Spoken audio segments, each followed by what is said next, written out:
ከዋጀን በኋላ ለአምላካችን መንግስት ካህናትና ነገስታት አደረገን ይልና በምድርም ላይ በሰማይም በምድርም ላይ ይነግሳሉ ብሎ ይናገራል። የክርስቶስ ትምህርት ሰዎች በፍጹም ነፃነት እንዲመላለሱ ያደርጋቸዋል። የእግዚአብሔርም የልብ ፍላጎት እሱ ነው።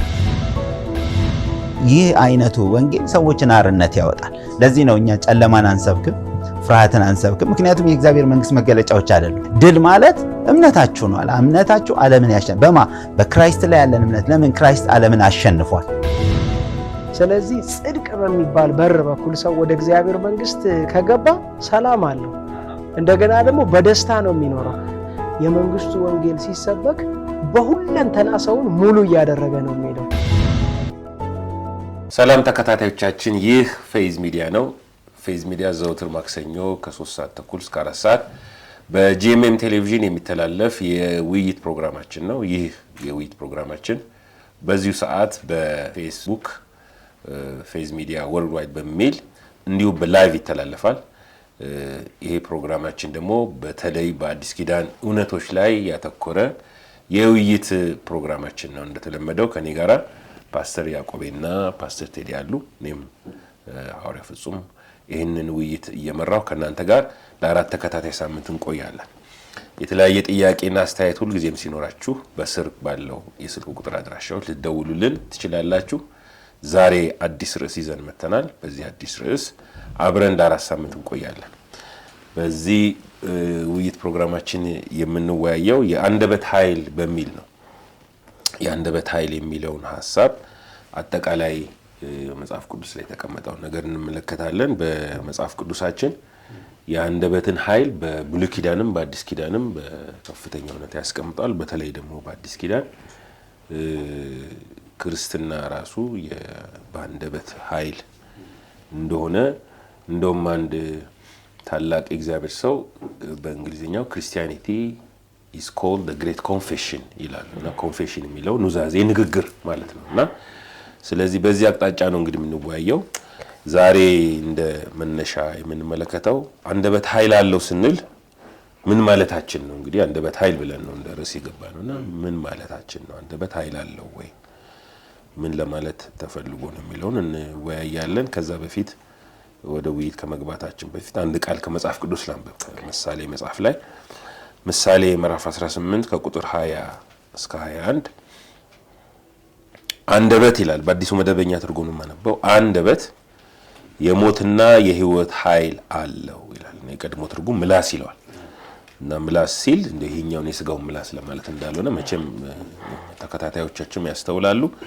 ንግግራችንን ከአፋችን ስለሚወጣው ቃል እንደሚናገርና አንደበት የሞትና የሕይወት ኃይል አላት፣ የሚወዷትን ፍሬዋን ይበላሉ ይልና ሰው በአንደበቱ ፍሬ ሆዱ ይጠግባል፣ በከንፈሩም ምርት ይረካል ብሎ ጠቢቡ ሰለሞን ያስተዋሉ የተገለጠለትን በአንደበት ስላለ ኃይል ይናገራልና ደው ምን ማለታችን ነው?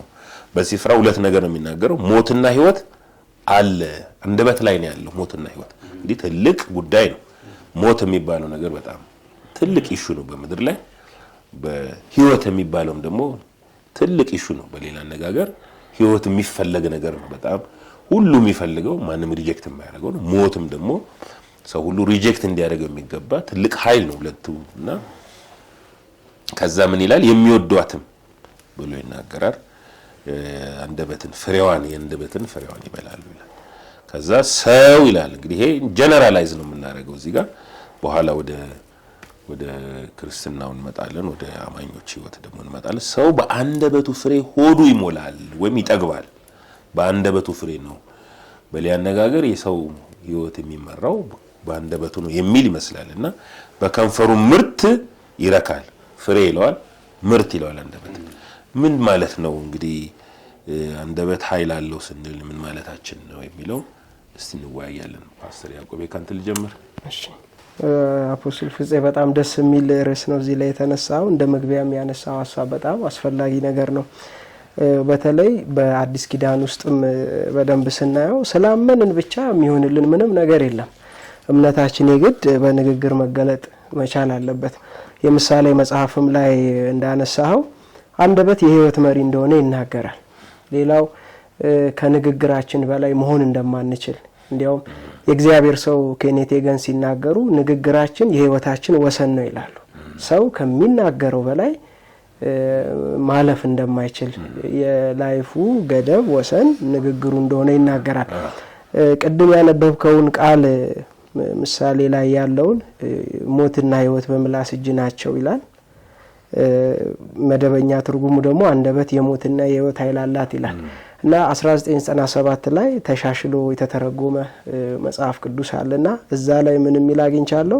አንደበትህ ህይወትህን ሊያድን ወይም ሊያጠፋ ይችላል ይላል ትርጉሙ። ስለዚህ የሰው ህይወት በቀጥታ ከሚናገረው ንግግር ጋራ የተያያዘ እንደሆነ በደንብ ከመጽሐፍ ቅዱስ መረዳት እንችላለን።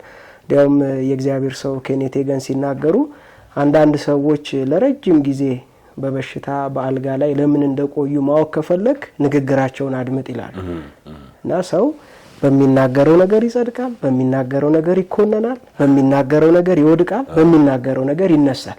ስለዚህ ንግግር አንደኛ ዝም ብሎም እግዚአብሔር ይሄን ነገር በሰው ውስጥ አላስቀመጠም፣ የሚሰራው የሚያደርገው ነገር ስላለ ነው። እንደው ያዕቆብ ምዕራፍ 3ን ብንመለከት ከንግግር ጋር በተያያዘ በጣም ስትሮንግ የሆነ መልእክት ነው የሚያስተላልፈው። ስለ መርከብ ያነሳል። መርከብ ምንም ትልቅ ቢሆንም በትንሽ መቅዘፊያ ወደሚፈልገው አቅጣጫ እንደሚሄድ፣ ስለዚህ የመርከቧ ዴስቲኒ የሚወሰነው በመሪዋ ነው። አሁን መርከብ በባህር ላይ በምትሄድ ጊዜ ሸራ ይወጠራሉ፣ ምን ይላሉ? ያ ምንድነው? ንፋስ ይነፍሳል። ስለዚህ ከንፋሱ ጋራ አያይዘው አቅጣጫውን በዛ ይመራሉ ማለት ነው። ሌላው ደግሞ ፈረስን ያነሳል። በጣም ፈረስ ለጦርነት ለተለያየ ነገር ይጠቀሙበታል። ከጉልበት ጋራ በተያያዘ እንደ ምሳሌ አድርገው ነው የሚያነሱትና ያንን የሚያክል ጉልበታም ፈረስ በአፉ ላይ በተቀመጠችው ልጓም ወደሚፈልጉት አቅጣጫ ይዘውት እንደሚሄዱ፣ ስለዚህ ያንን ነገር ከአንደበት ጋራ አያይዘው ያስቀምጣል። ምዕራፍ 3 ከቁጥር 3 እስከ 4 ባነበው ደስ ይለኛል። ፈረሶች እንዲታዘዙልን ልጓም በአፋቸው ውስጥ ስናስገባ መላ ሰውነታቸውን መግራት እንችላለን ይላል፣ አፋቸው ላይ ባለው ልጓም። ስለዚህ የአንደበት ንግግር ጠቅላላ ከሰው ህይወት ጋር የተያያዘ እንደሆነ እዚህ ጋር ይናገራል። ወይም መርከቦችን ተመልከቱ፣ ምንም እንኳን እጅግ ትልቅና በኃይለኛ ንፋስ የሚነዱ ቢሆኑም የመርከቡ ነጂ በትንሽ መሪ ወደሚፈልገው አቅጣጫ ይመራዋል ይላል። ቁጥር 2 ላይ ስንመጣ ደግሞ ሁላችን በብዙ ነገር እንሰናከላለን፣ በንግግር የማይሰናከል ማንም ሰው ቢኖር አለ እርሱ ሰውነቱን ሁሉ መቆጣጠር የሚችል ፍጹም ሰው ነው ካለ በኋላ ነው ፈረስን መርከብን እንደምሳሌ አድርጎ የሚያነሳው። ስለዚህ የአንደበት ንግግር በጣም ኃይለኛ ነገር ነው። እንደገና ቸል የምንለውም ነገር አይደለም። በጣም ትኩረት ልንሰጠውና በጣም ደግሞ ልንለማመደው የሚገባ ነገር ነው። የአንደበታችን ንግግር ደግሞ በቀጥታ ከህይወታችን ጋር ይገናኛል። የምሳሌ መጽሐፍ ይዘጋዋል። በአንደበት ላይ የሞትና የህይወት ኃይል አለ ይላል። ይሄ የሞትና የህይወት ኃይል በጣም አደገኛ ነገር ነውና መጽሐፍ ቅዱስ ይሄን ያህል ትኩረት ከሰጠው እኛ ሞር ፎከስ ማድረግ አለብን ለማለት ነው። በጣም ይገርማል። አሁን ያዕቆብ ስትናገር ይሄ አንደበት ኃይል ስንል የአንደበት ኃይል ስንል ቼንጂንግ ፓወር ወይም ደግሞ ነገሮችን የመለወጥ አቅም በዚህ በአንደበታችን አለ። ቅድም 19 ስንት ነው ያልከው? 97 ትርጉም ላይ ያልከው ነገር ህይወታችን አንደበትህ ህይወትህን ሊያድን ወይም ሊያጠፋ ይችላል። በቃ እንግዲህ በአንደበት የማጥፋትም የማዳንም ፖቴንሻል እንዳለው ነገር የመለወጥ ኃይል እንዳለው መርከብን የሚያክል ነገር መጎተት ጋር ነው ያነጻጸረው አይደለ? ፈረስን የሚያክል ጉልበታም ነገር መግራት የሚችል አይነት ጋር ነው ያነጻጸረው ያንደበትንና በጣም ፓወርፉል ነገር ነው። ፓስተር ቴዲዮን ተመጣጣለ በተለይ ሁለተኛ ቆሮንቶስ ምዕራፍ 10 ላይ የጦርቃችን ይላልና የጦርቃችን ብሎ የኛ የጦርቃ ብሎ ያስቀመጠው አንደበትን ነው ዛጋና ጳውሎስ የጦርቃችን ስጋዊ አይደለም ሲል ስለ ስጋ አይደለም የሚያወራውና ይሄ ንግግር አንደበት ነውና እስቲ አንተ ልክ ነው አፖስቶል የአንደበት ኃይል አለው። እሱን በጣም ሰው መረዳትም ያለብን እዛ ጋር ነውና ኃይል አለው። የኃይል መቀመጫ ነው።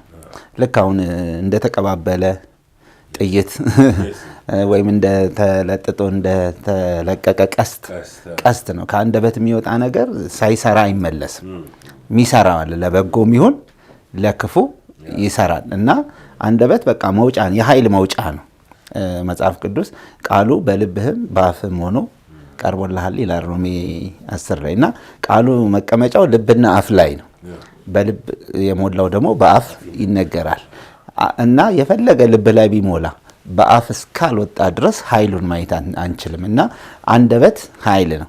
እግዚአብሔር ራሱ ኔሽንን ሲፈውስ መጀመሪያ የሚፈውሰው አፋቸውን ነበር። ኢሳይያስም ኤርሚያስም ሁለቱም ጋር ብንሄድ አፌን ዳሰሰ ይላል እና በረከሰ ከንፈሩ በረከሰ ሕዝብ መካከል ነው የምኖረው ሆኔም ምንኛ ከንፈሩ የረከሰብኝ ነኝ ይላል። ግን አፌን ምን አደረገ? ዳሰሰ። አፉን ልክ ሲፈውሰው ለኔሽን የሚሆን ነገር ደግሞ አስቀመጠበት። በአፍ ቃል ታጠፋለህ፣ በአፍ ቃል ታለማለህ። አሁን ፓስተር ያዕቆቤ እንዳለው የሞትና የህይወት ኃይል ያለው አንደበት ላይ ነው። ከጴጥሮስ ጥቅስ ላንብብና አንደኛ ጴጥሮስ ምዕራፍ 3 ላይ ህይወትን ሊወድ መልካሞቹን ቀኖች ላይ የሚፈልግ ሰው ምላሱን ከክፉ ከንፈሮቹን ተንኮል ከመናገር ይከልክል። ይሄ ምንድነው የሚያሳየው? ህይወትን ሊወድና መልካም ቀኖች ሊያይ የሚፈልግ መልካም ቀኖች ራሱ ያሉት አንደበት ላይ ነው። ህይወት ያለው አንደበት ላይ ነው። ሞትና ህይወት በምላስ እጅ ናቸው እንዳልክ ቅድም እንዳነበብከው ምላስ ላይ ነው። በቃ ህይወትም ያለው እዛው ነው፣ ሞትም ያለው ለበጎ ከተጠቀምንበት ለበጎ ይሰራል፣ ለክፉ ከተጠቀምንበት ደግሞ ለክፉ ይሰራል። ያሁን የሰው ውስጡ ህይወቱ አኗኗሩ በልብ የሞላው ነገር ከተበላሸ ንግግርህን ነው የሚበላሸው። ልብ ላይ ነው ዋና ነገር መቀመጫው።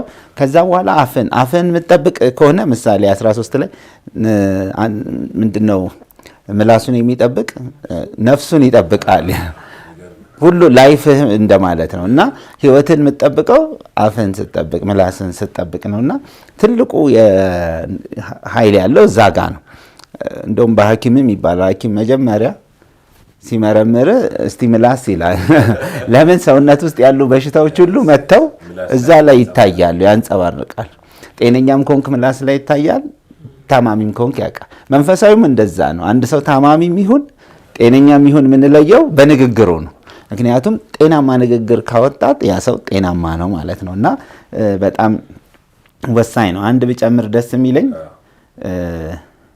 ስለ አንደበት ከኢዮብ ላይ ብናየው እንደው የኢዮብን ፍርሃት ብናየው ንግግሩም አካሄዱም ያን ነገር ገና ልጆቼ እግዚአብሔርን በድለው ይሆን እንደዚህ ይሆን ያለ ያን ነገር እንደውም ኮንቲኒዩዋሊ ያደርግ ነበር ይላል።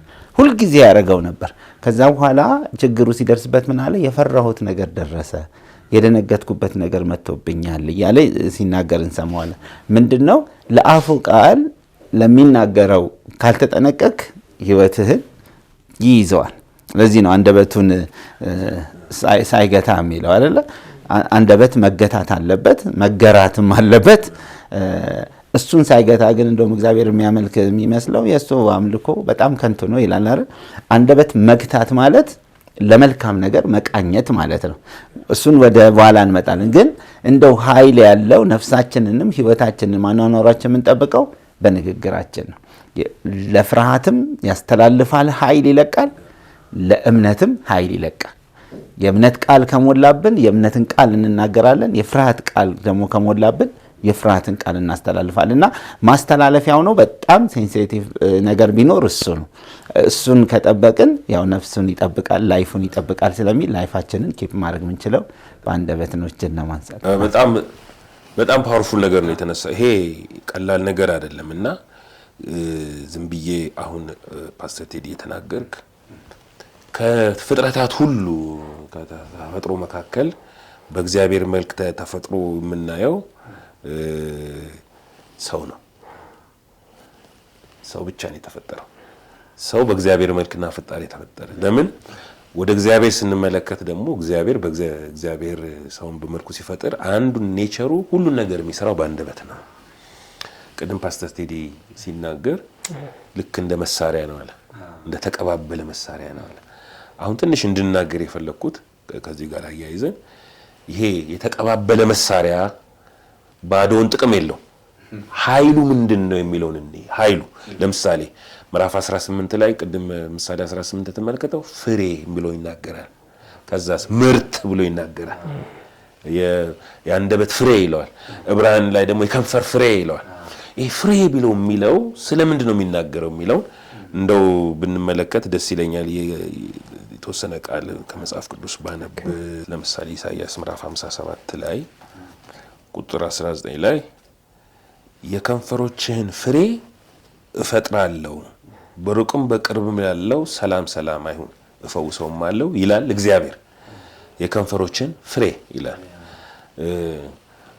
ልክ መሳሪያ ጥይት የሌለው መሳሪያ ምንም እንደማይጠቅም አንደበት በራሱ ነው ወይ ኃይል ያለው?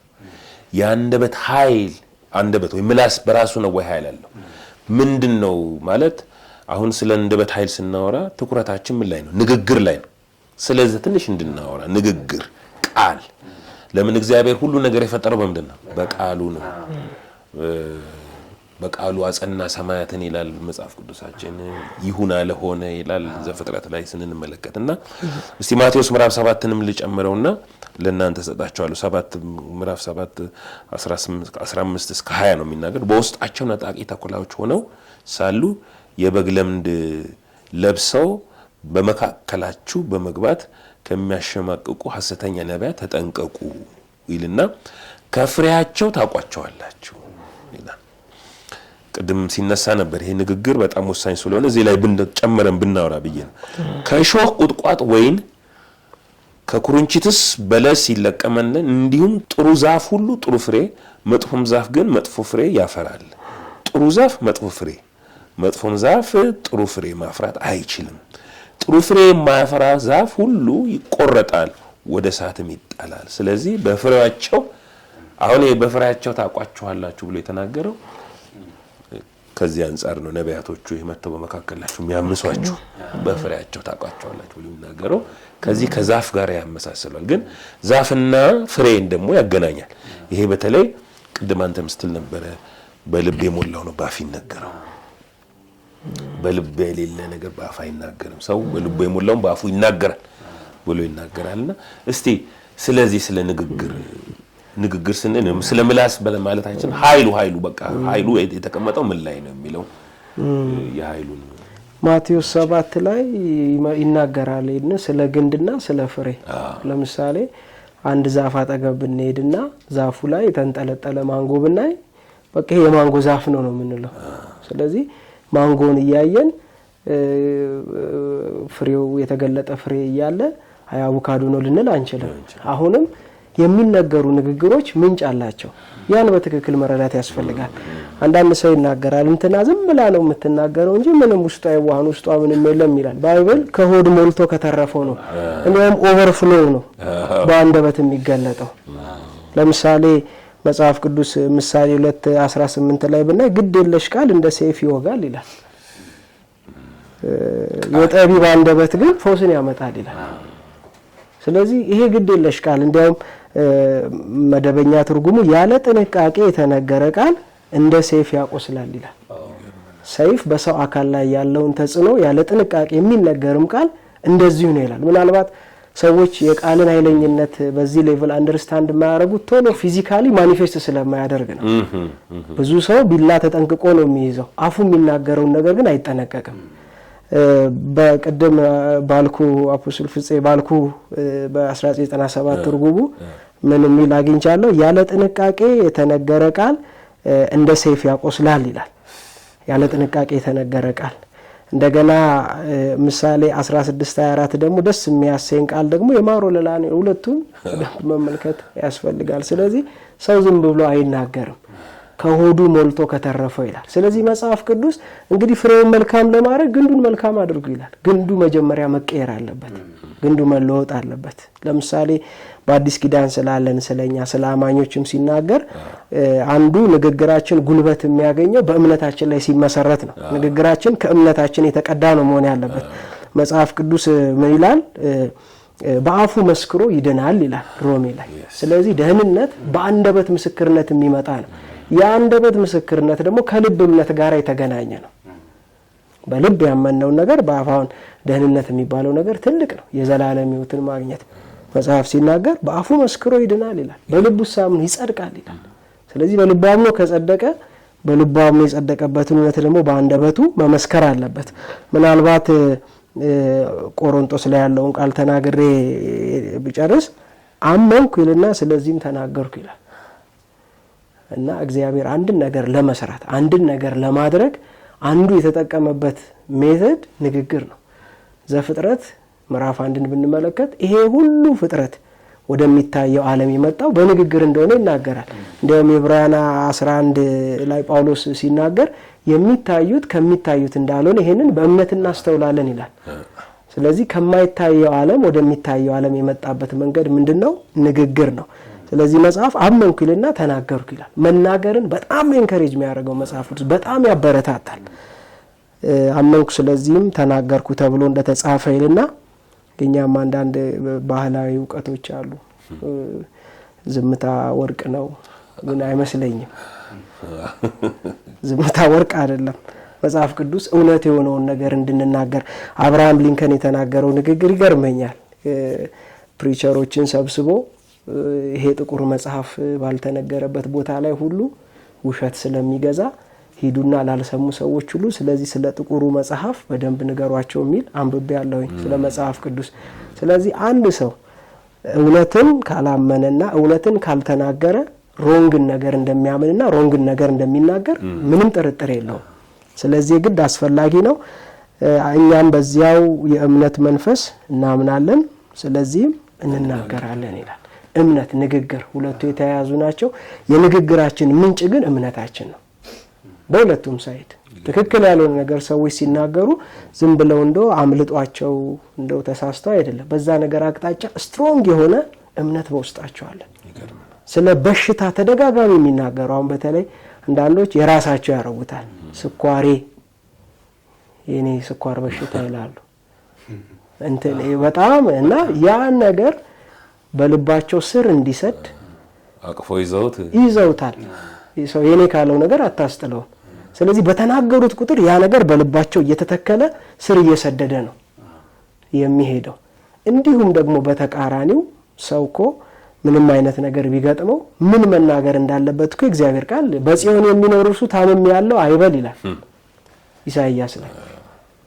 መጽሐፍ ቅዱስ በእንዲህ አይነት ኮንዲሽን ጊዜ ምን መናገር እንዳለብን ያስተምረናል።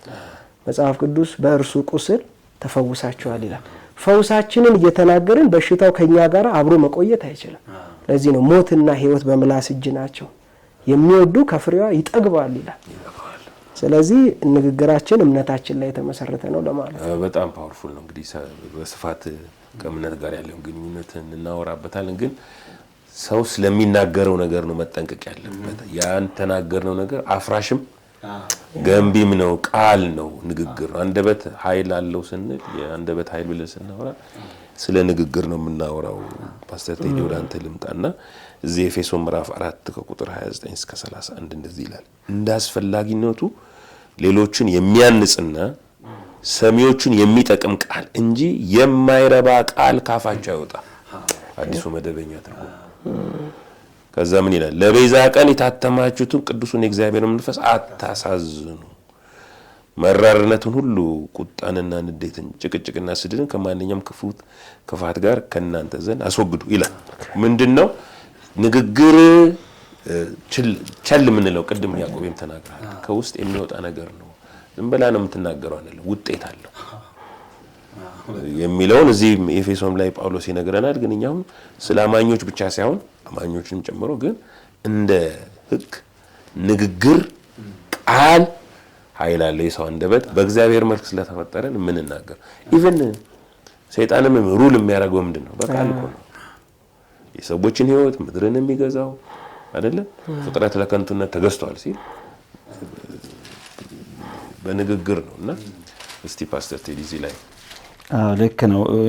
ንግግር ፓስተር ያዕቆቤ አንድ ነገር ብሎ ነበር። ዝም ማለት ዋሱ እንትን የሚል አይደለም፣ ውጤታማ አያረከንም። ውጤት እንደውም ለጳውሎስ እያልኩ ነበር። ፓስተር ያዕቆቤ ሲናገር ይመጣልኝ ነበርና ጳውሎስ እንደውም ጌታ ምን አለው? በዚህ ከተማ ብዙ ሰዎች አሉ እና ተናገር፣ ዝምም አትበል ይለዋል። ማዳን ከፈለክ መናገር አለብህ ነው። አለበለዚያ ዝም ካለስ ጳውሎስ ምንም እኮ የመዳኑን ነገር ማስተላለፍ አይችልም ማለት ነው። አንድ ማንሳት የፈለኩት አፖስትል እቺ አንድ ነገር አንስተ ነበር። አሁን ለምሳሌ አንደበት አለን መናገር፣ ግን አንደበት ኃይል አለው ስንል ምንድነው እዛ ውስጥ ምን አለ ነው? ቡሌቱ ምንድነው እያልከ ቃል ወርድ የምንላቸው ነገሮች በጣም ወሳኝ ናቸው። ምክንያቱም በአንደበታችን ይወጣሉ፣ ግን የሚወጡት ቃላቶች ናቸው።